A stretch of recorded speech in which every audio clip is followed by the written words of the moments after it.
Assalamualaikum warahmatullahi wabarakatuh. Ya, jadi pada kesempatan ini saya akan membahas sedikit mengenai perencanaan pembangunan. Itu hal yang saya bahas adalah sejarah dan konsep dasar pada perencanaan pembangunan. Itu yang pertama, sejarah perencanaan pembangunan. Konsep perencanaan pembangunan telah berkembang pesat sejak abad ke-20.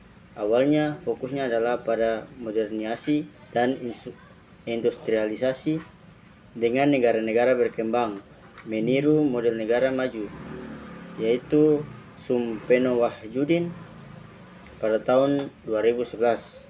Namun seiring waktu, kebutuhan dan prioritas pembangunan menjadi lebih beragam dan pendekatan yang lebih komprehensif dan berkelanjutan mulai dikembangkan.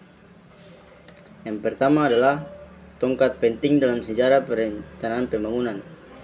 Di antara lain adalah pada tahun 1949 Perserikatan Bangsa-Bangsa atau disebut dengan PBB mendirikan Komisi Ekonomi untuk Asia dan Timur Jauh atau ECAFE yang kemudian berkembang menjadi Komisi Ekonomi dan Sosial.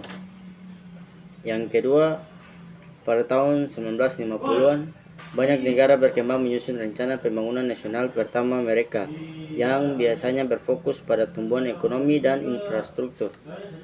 Yang ketiga, pada tahun 1960-an, munculnya teori dependensi mengkritik model pembangunan yang berpusat negara maju, menekankan pentingnya kemandirian ekonomi dan sosial bagi negara-negara berkembang, yang terdapat pada buku Dr. Derajat Dre Kartono dan Profesor Dr. Hanif Nurholis pada tahun 2020. Yang keempat, pada tahun 1970-an, fokus perencanaan pembangunan bergeser ke pemenuhan kebutuhan dasar seperti makanan, air, sanitasi, dan pendidikan. Yang kelima, pada tahun 1980-an, munculnya kepedulian terhadap lingkungan dan kelestarian dalam perencanaan pembangunan. Yang keenam, pada tahun 1990-an, demokratisasi dan desentralisasi menjadi tren utama dan perencanaan pembangunan menjadi lebih partisipatif dan berpusat pada masyarakat.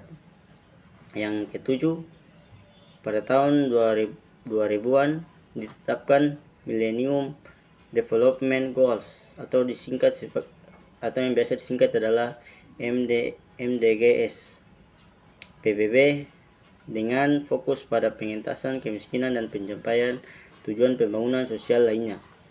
Dan yang kedelapan adalah pada tahun 2015 diadopsinya Sustainable Development Goals SDGs PBB dengan 17 tujuan pembangunan berkelanjutan yang lebih luas dan ambisius. Kita lanjut pada materi kedua, yaitu konsep dasar perencanaan pembangunan. Perencanaan pembangunan adalah suatu proses yang sistematis dan kesinambungan untuk menentukan arah, tujuan, strategi, dan program pembangunan dalam jangka waktu tertentu. Tujuannya adalah untuk mencapai pembangunan yang berkelanjutan dan inklusif, yang berarti memenuhi kebutuhan generasi sekarang tanpa mengorbankan kemampuan generasi masa depan untuk memenuhi kebutuhan mereka. Kita masuk pada prinsip-prinsip dasar perencanaan pembangunan. Yang pertama adalah partisipasi, kedua adalah pemberdayaan, ketiga keberlanjutan, keempat akuntabilitas, kelima adalah efisiensi dan efektivitas. Lanjut tahapan perencanaan pembangunan. Pertama, analisis situasi. Tahap ini melibatkan pengumpulan dan analisis data tentang kondisi sosial, ekonomi, lingkungan yang ada. Kedua, penetapan visi dan misi. Visi adalah pernyataan tentang apa yang ingin dicapai oleh suatu negara atau wilayah dalam jangka panjang, sedangkan misi adalah pernyataan tentang bagaimana visi tersebut akan dicapai. Yang ketiga adalah penetapan tujuan dan sasaran. tujuan, dan pernyataan tentang apa yang ingin dicapai dalam jangka waktu tertentu, sedangkan sasaran adalah pernyataan tentang bagaimana tujuan tersebut akan diukur. Keempat, formulasi strategi dan program. Strategi adalah rencana umum untuk mencapai tujuan, sedangkan program adalah serangkaian langkah-langkah dan konkret yang terukur untuk mencapai sasaran. Yang kelima adalah implementasi. Tahap ini melibatkan pelaksanaan program-program yang telah direncanakan. Yang ketiga adalah penyelenggara perencanaan pembangunan.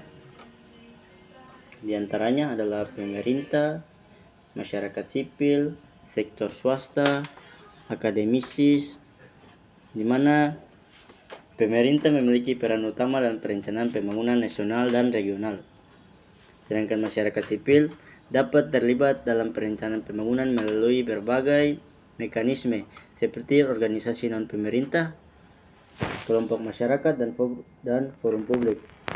Ketiga, sektor swasta. Sektor swasta dapat terlibat dalam perencanaan pembangunan melalui investasi dan proyek-proyek pembangunan dan melalui partisipasi dalam kemitraan publik swasta atau disebut dengan KPS.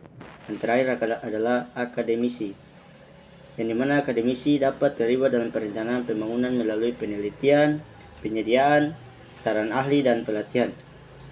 Lanjut, ketiga adalah tantangan perencanaan pembangunan. Keempat, keterbatasan sumber daya. Sumber daya yang tersedia untuk pembangunan seringkali terbatas, sehingga perlu dilakukan alokasi sumber daya dan efektif dan efisien. Yang kedua adalah ketidakpastian. Perencanaan pembangunan harus dilakukan dalam kondisi yang tidak pasti, sehingga perlu dilakukan perencanaan yang fleksibel dan adaptif. Yang ketiga adalah ketimpangan. Ketimpangan sosial, ekonomi, regional dapat menjadi hambatan bagi pencapaian pembangunan yang inklusif. Dan keempat adalah perubahan iklim. Perubahan iklim merupakan tantangan global yang dapat berdampak signifikan pada pembangunan. Perencanaan pembangunan adalah suatu proses yang penting untuk mencapai pembangunan yang berkelanjutan dan inklusif. Perencanaan pembangunan harus didasar pada prinsip-prinsip dasar yang telah disebutkan di atas dan harus melibatkan semua pemangku kepentingan. Perencanaan pembangunan juga harus diadaptasi dengan berbagai tantangan yang ada seperti keterbatasan sumber daya, ketidakpastian, ketimpangan, dan perubahan iklim. Sekian dari apa yang bisa saya sampaikan mengenai perencanaan pembangunan, yang dimana adalah tentang sejarah dan juga konsep dasar melakukan suatu pembangunan pada suatu wilayah atau kota. Sekian, assalamualaikum warahmatullahi wabarakatuh.